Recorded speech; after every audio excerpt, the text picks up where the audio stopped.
Estudo IgZ1, a avaliação de segurança e eficácia clínica do azivudine em pacientes infectados pelo vírus SARS-CoV-2.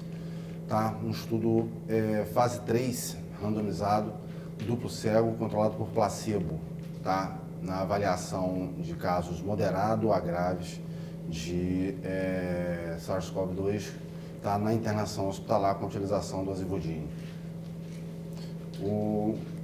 Parte mais interessante dessa fase inicial do estudo é que nós pegamos um período ainda sem vacinação, então não havia disponibilidade para toda a população das vacinas e dessa forma, ainda com muitos casos moderados a graves sendo diagnosticados e com evoluções não tão favoráveis, a gente teve uma gama enorme de pacientes para fazer esse tipo de avaliação, esse tipo de estudo, num centro de referência onde você tinha disponibilidade de equipe médica disponível, farmacêutica, fisioterapia, enfermagem, para dar todo o suporte ao paciente, para dar todo o suporte ao estudo, para fazer a avaliação tanto da eficácia quanto a avaliação dos eventos adversos ou de complicações com a utilização da medicação. O período da utilização dos medicamentos no estudo veio do início, o primeiro paciente inscrito no dia 23 de abril de 2021, tá? Até a data final do estudo foi 4 de março de 2022, com o término do último participante do estudo numa avaliação na pós-alta. Tá? Foram 18 meses de estudo, tá? Com a finalização no dia 10 de agosto de 2022, com a aprovação da emenda 4 pela CONEP, com a finalização dos estudos e os critérios estatísticos mais rigorosos. O estudo foi unicêntrico justamente porque, pela presença de um equipamento do PCR, tá? Onde você tinha que ter a validação desse equipamento para a realização dos exames, um equipamento de um fator mais complicado para importação, para validação principalmente, até para você também manter uma mesma linha de tratamento padronizado para todos os pacientes envolvidos no estudo e principalmente uma padronização na utilização dos medicamentos, na coleta dos exames, então você teria uma fidelidade maior nos resultados finais e na coleta de todos os resultados. Tá? Então essa é a justificativa para a utilização de um único centro, absorvendo pacientes de várias regiões da região norte-noroeste fluminense. Tá, principalmente da região de Campos Goytacazes. No período de triagem, os pacientes que eram elencáveis para o estudo eram pacientes acima de 18 anos que tinham PCR positivo nas últimas 96 horas antes da coleta, tá, antes da avaliação do paciente, e que apresentavam sintomas característicos de Covid com complicações moderadas a graves, né, na parte da avaliação respiratória e avaliação clínica do paciente. O grupo experimental do azivudine estava fazendo utilização de 5 mg dia, via oral, durante 14 dias, que era o padrão de tratamento, e você tinha também o grupo controle com placebo, via oral sendo utilizado também por 14 dias, também mantendo o patamar do tratamento global, tratamento padrão. O estudo foi realizado com uma monitorização de exames de rotina sendo realizados a cada 48 horas, tá? Tanto o RT-PCR quanto a monitorização da função hepática, função renal, leucometria e demais exames de avaliação de eletrólitos, gasometria arterial, tomografia computadorizada e avaliação ecocardiográfica quando necessário, toda vez que o paciente apresentava aí alguma cardiopatia ou alguma evidência de lesão miocárdica, como já foi verificado também no estudo, sem nenhuma relação com a medicação. Período de tratamento, os exames, como a gente já estava dizendo, foram coletados pela equipe do estudo a cada 48 horas.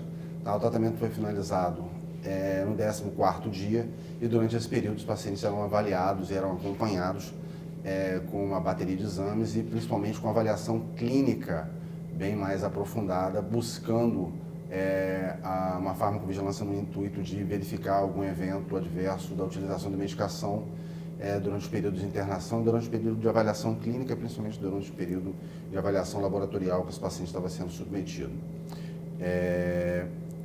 Após a alta, esse paciente foi submetido a uma avaliação ambulatorial em 28 e 60 dias, também com realização de exames ambulatoriais a nível ambulatorial, exames laboratoriais, acompanhamento clínico, acompanhamento fisioterápico, quando necessário, para a reabilitação desse paciente, durante esse período do pós-tratamento e do pós-alta na avaliação. O tratamento também vai ser interrompido, seria interrompido na desistência do tratamento, da adesão do paciente ao programa, tá, de assistência, tá, fato que só foi verificado com um paciente exclusivamente. Tá, os critérios de inclusão, como a gente já tinha mencionado, são pacientes acima de 18 anos, pacientes que tinham necessidade de hospitalização acima de 18 anos com quadro clínico acometido pela pneumopatia do SARS-CoV-2 com quadro moderado a grave, tá? Uma classificação adotada à época pelo Ministério da Saúde. Tá? O teste diagnóstico que foi utilizado foi o RT-PCR diagnóstico, tá? Com amostras respiratórias, nasofaringe, orofaringe, no trato respiratório, tá? Com tempo de início de sintomas e para inclusão no estudo abaixo de 14 dias. Tá? A internação era em até 48 horas após a inclusão do estudo, então você fazia a triagem do paciente, a avaliação com a RT-PCR e com alguns exames laboratoriais, principalmente para avaliar o quadro clínico basal desse paciente, e em até 48 horas esse paciente era internado e era incluído no nosso processo de acompanhamento e tratamento do paciente internado. A adesão era voluntária, tá? Com a assinatura do termo de consentimento livre, esclarecido, sendo que todos os participantes assinaram e mantiveram esse termo de adesão até o final do estudo. Os pacientes que eram excluídos, que respeitavam os critérios de exclusão, eram os pacientes que eram sensíveis, que apresentavam qualquer tipo de quadro alérgico ao azivudine, tá? Ou aos seus recipientes, né? Pacientes diagnosticados com pneumonia causada por outros tipos de patógenos, pacientes com doença hepática, tá? Com uma bilirrubina total acima de 2 mg por decilitro, a LT-TGP e a ST-TGP 5 vezes maior acima do limite de corte, tá? Contagem total de neutrófilos abaixo de 750 células por litro também a gente entendia como critério de exclusão. Pacientes com insuficiência renal, pacientes com insuficiência hepática, pacientes com insuficiência cardíaca congestiva em classe funcional 3 ou 4, pacientes com antecedentes de doença hepática, pacientes com síndrome de má absorção, que poderia complicar a aderência ao tratamento por conta de pouca absorção da medicação, já que ela é uma medicação de utilização oral. Todos esses critérios foram observados e a gente verificou que esses pacientes não poderiam ser elencáveis para o estudo e assim foram excluídos. Ainda assim, mantemos critérios de exclusão: mulheres grávidas, pacientes incluídos em outros ensaios clínicos, pacientes com HIV, pacientes com tratamentos com outros antirretrovirais à época, pacientes com tratamento com anticorpos monoclonais, pacientes que estejam em plano de tratamento clínico que inclui administração concomitante de qualquer outro tratamento experimental ou off-label também eram excluídos. A gente teve casos de pacientes que estavam fazendo reutilização à época durante o processo de triagem do famoso kit COVID, né, a utilização aí de antiomíticos e de outras medicações que eram à época considerados off-label. A gente também fez questão de excluir do processo de triagem de avaliação. Pacientes que requeriam ventilação mecânica invasiva, né, completando aí um quadro de pacientes graves para COVID, também foram excluídos.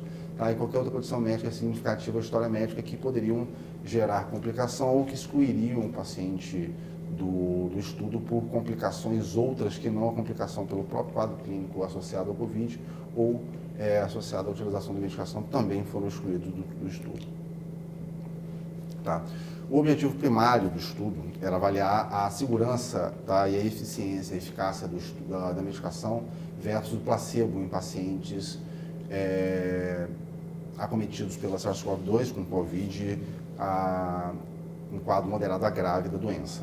Tá? O objetivo secundário foi avaliar a evolução clínica entre o estudo azivudine em relação ao grupo placebo, com pacientes infectados por SARS-CoV-2, né, em estágio moderado a grave. Tá? O número total de pacientes abordados foi de 476 pacientes, o número de pacientes inelegíveis foi de 296, tá? O número de participantes randomizados foi de 180, tá? Num cálculo amostral que a gente já tinha feito uma reavaliação, tá? Com uma pequena redução do número total de pacientes admitidos. Tá? A desistência ou dropout de 1, tá? Muito pequeno para um estudo desse padrão. Número de participantes excluídos ou descontinuados foram 8, tá? Principalmente por agravamento do quadro clínico do paciente durante o seu período de internação, seu período de avaliação. Foram 8 óbitos, sendo que foram 7 óbitos, sendo que 6 pacientes foram encaminhados para a unidade de terapia intensiva, 1 recuperado, e 1 óbito após a alta e após o período de investigação desse paciente. Foi verificado que esse paciente tinha uma cardiopatia, uma doença valvar mitral, uma insuficiência mitral grave, que acabou levando esse paciente a uma congestão pulmonar dentro de um hospital de pronto-socorro. Esse paciente foi imediatamente trazido ao nosso centro de pesquisa, ao nosso centro de avaliação, ao Hospital da Santa Casa Misericórdia de Campos, onde foi evidenciado a cardiopatia e o óbito por essa complicação. Tá? Dos 7 pacientes encaminhados para terapia intensiva por agravamento do quadro clínico e pela necessidade da ventilação mecânica invasiva, ou seja, da intubação, 6 foram a óbito e 1 acabou se recuperando e evoluiu com a liberação e com a alta hospitalar. Esses pacientes foram retirados do estudo por evoluírem com um evento adverso grave, tá? Sendo que desses 7, 1 felizmente se recuperou e recebeu alta hospitalar. No desfecho primário, onde você verificava a melhora clínica do paciente durante o estudo, confrontando dados do azivudine com placebo, você teve uma evidente melhora clínica do paciente com redução dos scores que são adotados de melhora clínica da Organização Mundial de Saúde. Está mostrando um P significativo, importante entre o placebo e o azivudine com relação ao desfecho primário, que é a melhora clínica e a cura clínica desse paciente. Ao mesmo passo que no desfecho secundário, onde você faz a avaliação do desfecho pela melhora, além da melhora clínica com relação à melhora laboratorial através da ausência do RNA viral, também foi significativo, principalmente com a redução da carga viral entre o D3 e D9 do estudo, tá? Também significativo no placebo versus azivudine, onde você tem uma redução importante detectada pelo RT-PCR, tá? Nessa fase e também como desfecho secundário essa redução da carga viral, tá? Também em paralelo com o que estava acontecendo com a evolução clínica. Então isso mostra não só a utilização do azivudine no desfecho primário com a melhora clínica do paciente, tá? Ao longo da evolução do estudo, também com o desfecho secundário, que é a negativação dos exames de avaliação viral com a negativação sendo verificada pelo RT-PCR. No desfecho secundário, onde você fazia a avaliação da redução da carga viral até a sua negativação, através do RT-PCR, a gente teve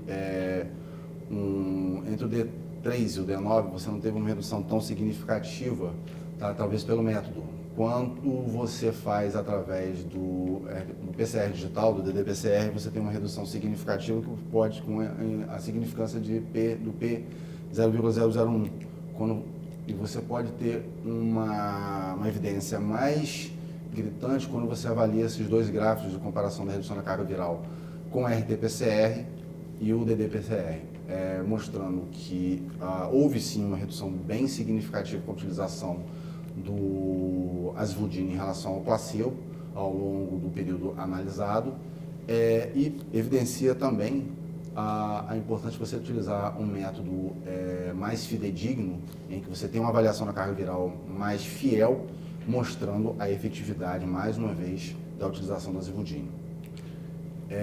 Outros dados clínicos também foram avaliados ao longo do estudo, e principalmente da utilização do azivudine versus placebo, que foi a redução de temperatura, a redução de alguns outros sintomas. São dados que, apesar da sua significância para o sintoma do próprio paciente, mas para efeito de evidência de melhora clínica, não foram tão significativos. Tá? A melhora do quadro de diarreia, a melhora da mialgia, da fadiga, tudo isso foi evidenciado ao longo do período de análise dos pacientes com utilização do Xevolin versus placebo. A gente conseguiu ver esse tipo de melhora clínica, porém não foram significativos. Tá? Outros parâmetros que a gente pode fazer uma análise mais aprofundada, eu acho que isso pode ser inclusive reavaliado mais para o futuro, é a comparação do desfecho mais grave da doença, por mais que a gente tenha um N um pouco mais reduzido, mas isso é um dado extremamente significativo, que é a melhora clínica do paciente e a redução do número de pacientes que evolui para ventilação mecânica invasiva, agravamento da doença dentro do estudo, estando aí na faixa em torno de 4 a 4,5%, em comparação da população brasileira à época do estudo, em que pacientes com quadro moderado a grave evoluíam em cerca de 50% a ventilação mecânica invasiva e aí suas potenciais complicadores, insuficiência renal, insuficiência hepática mais grave, falência cardíaca. Então, o fato da redução da carga viral, o fato da redução de sintomas respiratórios, de complicações respiratórias, também é um dado extremamente significativo, que pôde ser visto no trabalho com a redução principalmente da necessidade da ventilação mecânica invasiva, que era um dos maiores temores do Covid-19, do SARS-CoV-2, à época que o estudo estava sendo realizado. Outra avaliação importante também foi o tempo da normalização da saturação de O2 avaliado pela gasometria arterial e pela oximetria de pulso. Tá?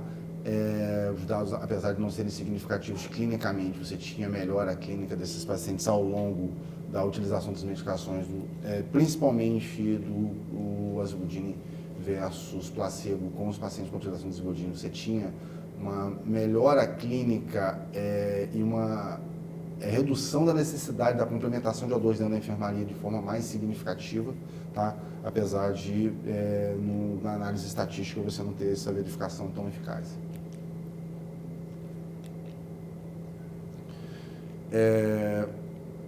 Com relação, principalmente, a frequência de ventilação mecânica invasiva ou oxigenação por membrana extracorpórea, você teve aí a necessidade de 7 participantes, tá, quase 4%, 7,88% dos pacientes acabaram evoluindo para ventilação mecânica.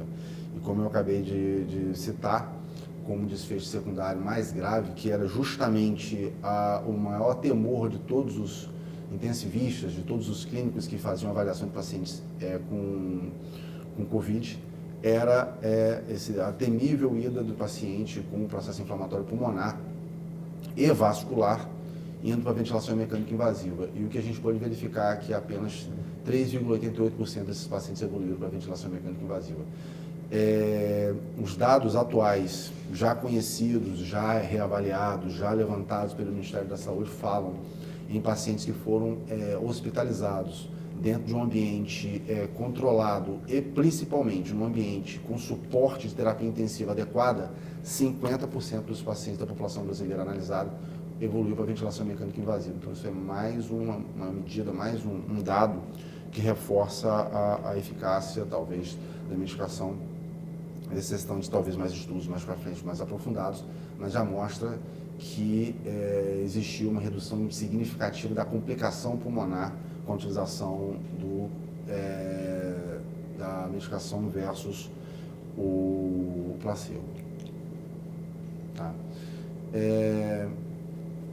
Uma outra coisa interessante com relação à função renal, não houve uma modificação tão significativa em relação ao placebo e o Xevolin. Isso mostra a segurança da medicação. Então esse gráfico evidencia muito bem ao longo dos dias a variação de ureia e creatinina. Tá? Isso você conseguir evidenciar também nas gasometrias arteriais com relação à acidose metabólica. A gente não verificou modificações significativas com relação à acidose metabólica. Então o buffer effect, né, que é o efeito buffer metabólico do organismo, também se manteve estável. Então não só a ureia e creatinina, mas também o efeito buffer estava sendo suportado bem pelo paciente com Xevolin, mostrando a segurança, tanto que não houve alteração significativa entre o efeito na função renal, tanto no azivudine quanto no placebo. Tá? Com relação à função hepática, a gente houve sim algumas modificações, alguns dados significativos com relação à deterioração da função hepática, nada de muito agravante. Já existiam estudos prévios do azivudine, já evidenciando que, assim como qualquer outro antirretroviral, alguns efeitos na função hepática, mas durante o período do estudo, com os pacientes analisados, não houve nenhum tipo de evolução para hepatite fulminante ou nenhum tipo de complicação mais grave, muito pelo contrário, os pacientes toleraram muito bem a utilização da medicação, inclusive aqueles que já tinham algum tipo de alteração hepática, não aqueles que preenchiam o critério de exclusão, aqueles que tinham alteração basal, aqueles que foram incluídos, a gente não verificou nenhum tipo de piora significativa da função hepática, apenas que já era observado com a utilização dessa medicação em outros estudos e para outras finalidades. O tempo de conversão para carga viral negativa também foi bem significativo em relação ao azivudine versus placebo.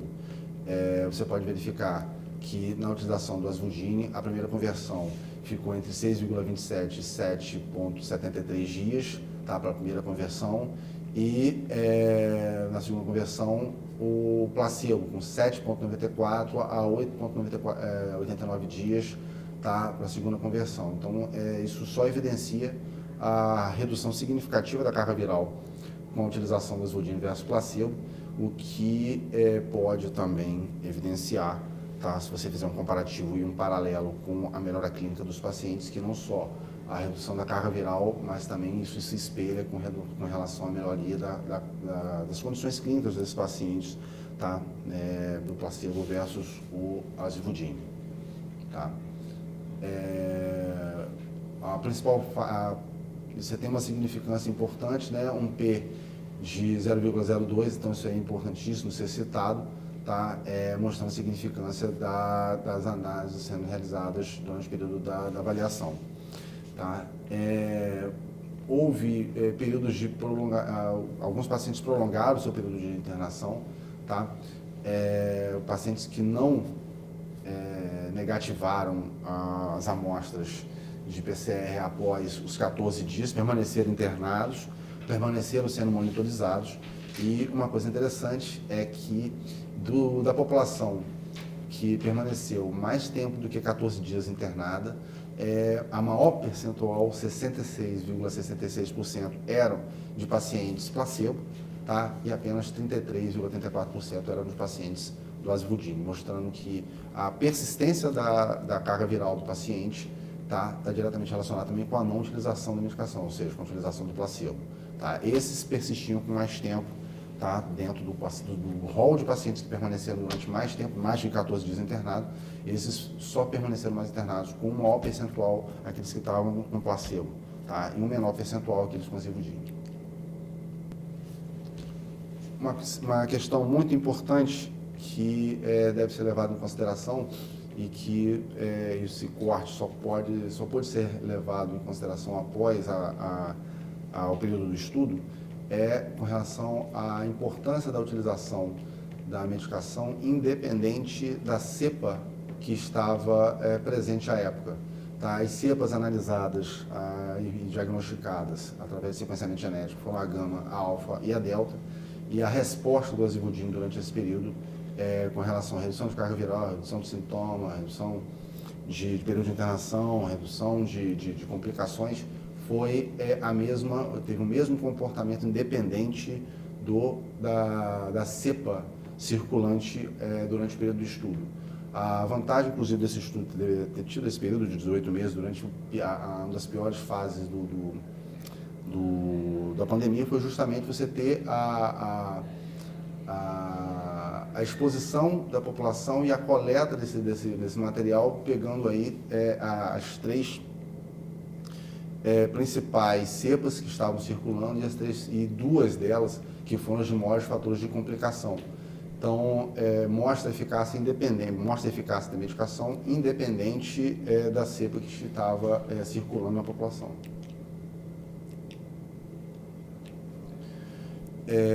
Uma outra coisa interessante também a ser notada é com relação aos ciclos, né, aos CTs, com redução da curva padrão com relação à replicação viral, sendo verificado do azigodine versus placebo, com significância, com um P significante, tá? Então era uma questão você tinha uma menor carga viral, uma redução da carga viral, com redução dos ciclos de replicação, tá? Mostrando aí uma ação inversamente proporcional com a redução de carga viral com aumento de ciclos verificados. Então você tem aí uma proporção realmente inversamente proporcional com redução de carga viral com aumento de ciclos.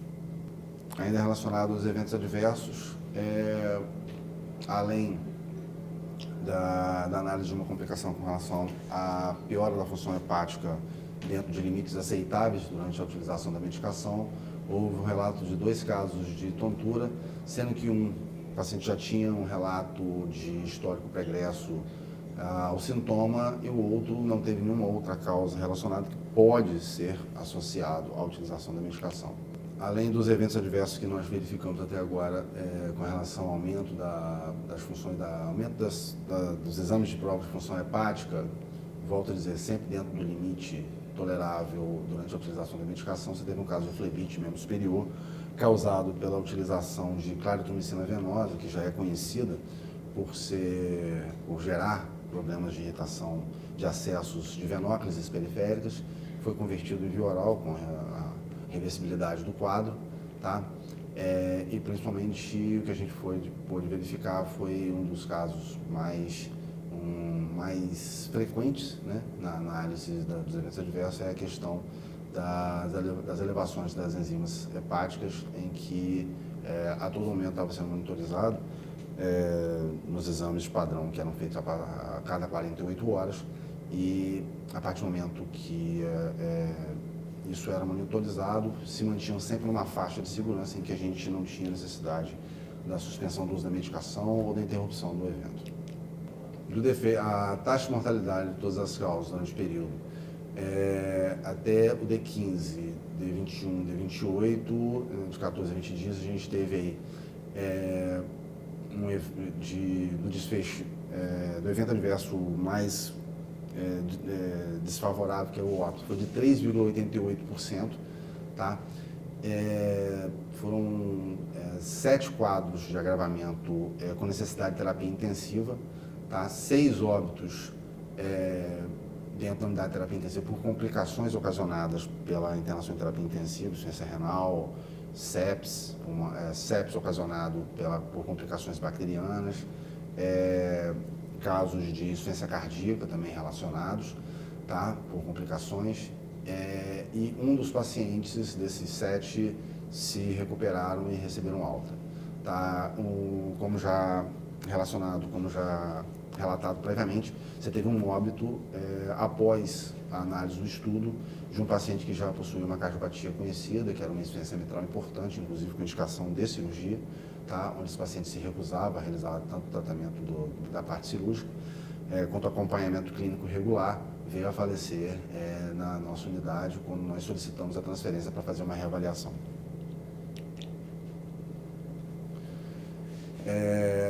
Fato mais importante do desfecho secundário, quando você fala a respeito de sintomas e eventos adversos relacionados à utilização da medicação, a tolerabilidade foi extremamente elevada.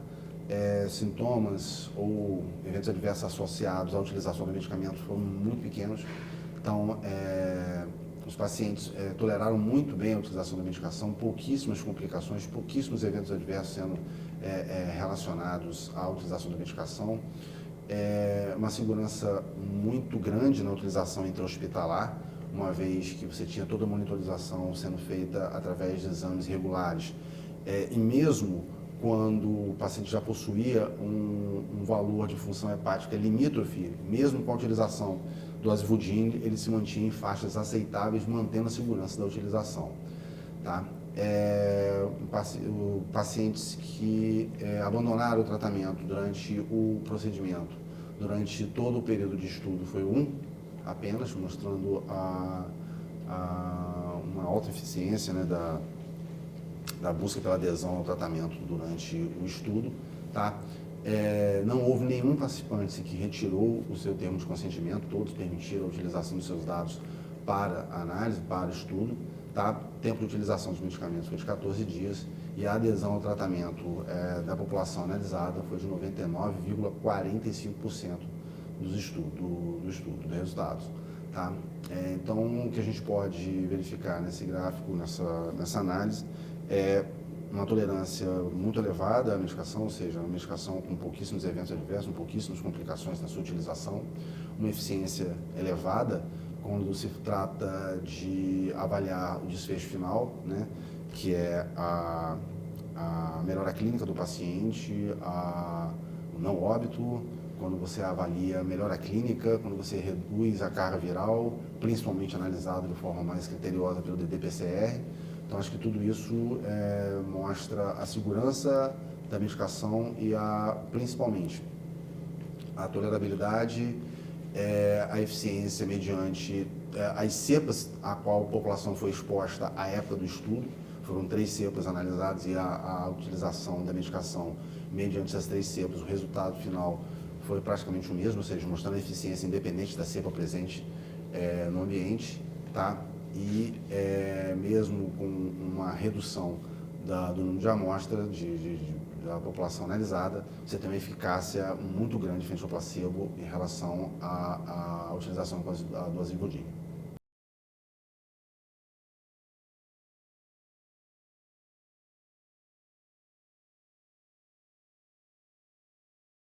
Em relação à farmacovigilância, uma vez que na época do estudo as vacinas não estavam disponíveis para todos, conhecia-se muito pouco sobre a doença e um tratamento eficaz, a taxa de agravamento e mortalidade era alta, as cepas prevalentes eram as cepas alfa e gama, o gerenciamento do risco e suporte adequado levou à decisão de uma monitoria médica 7 dias por semana, 6 horas por dia, na enfermaria que era exclusiva do estudo. O corpo clínico passava a visita pela manhã, o investigador principal olhava as prescrições e solicitações, à tarde a monitoria médica fazia a verificação documental e buscava os eventos adversos. Também faziam parte a equipe multidisciplinar, que era composta por fisioterapeutas, psicólogos, enfermagem e investigador, em conferência com a família do participante. Assim, com uma atenção maior, o participante se sentia mais seguro, como todos que trabalhavam na pesquisa. Diariamente, o paciente tinha a visita médica pela equipe e eles monitoravam tanto o paciente clinicamente como os exames. E na parte da tarde, a monitoria médica reavaliava os dados, tanto da parte clínica como laboratorial, e se houvesse alguma discrepância ou algo suspeito ou algo relatado como possível evento adverso, esse paciente era feito contato com ele, tanto pela monitoria também, onde relatava alguma relação com algum evento pregresso, com alguma patologia pregressa, se poderia ter relação com isso, para descartar outras coisas.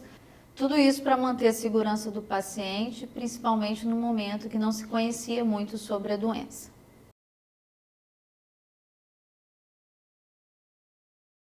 A enfermaria Covid era composta por 27 leitos, dos quais 4 leitos eram de isolamento. Após o primeiro RT-PCR negativo, o participante de pesquisa ficava isolado para não correr o risco de uma nova contaminação. No dia seguinte, era feita uma nova coleta de suave para confirmar que a carga viral desse participante de pesquisa tinha negativado e assim avaliar os critérios de alta. A enfermaria possuía uma sala de emergência para dar suporte caso algum participante de pesquisa agravasse. E o centro de alta complexidade fazia as análises dos suaves coletados. Nossa equipe médica era composta por médicos, enfermeiros, fisioterapeutas, técnicos de enfermagem e monitores médicos, para dar suporte 24 horas por dia a esse participante de pesquisa. Diariamente, os participantes de pesquisa eram monitorados várias vezes ao dia.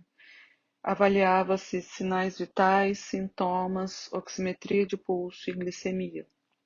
A cada 48 horas, o participante de pesquisa era submetido a uma bateria de exames, dentre eles RT-PCR, exames bioquímicos, tomografia, eletrocardiograma, hemograma completo, função da coagulação, VHS e fósforo na urina.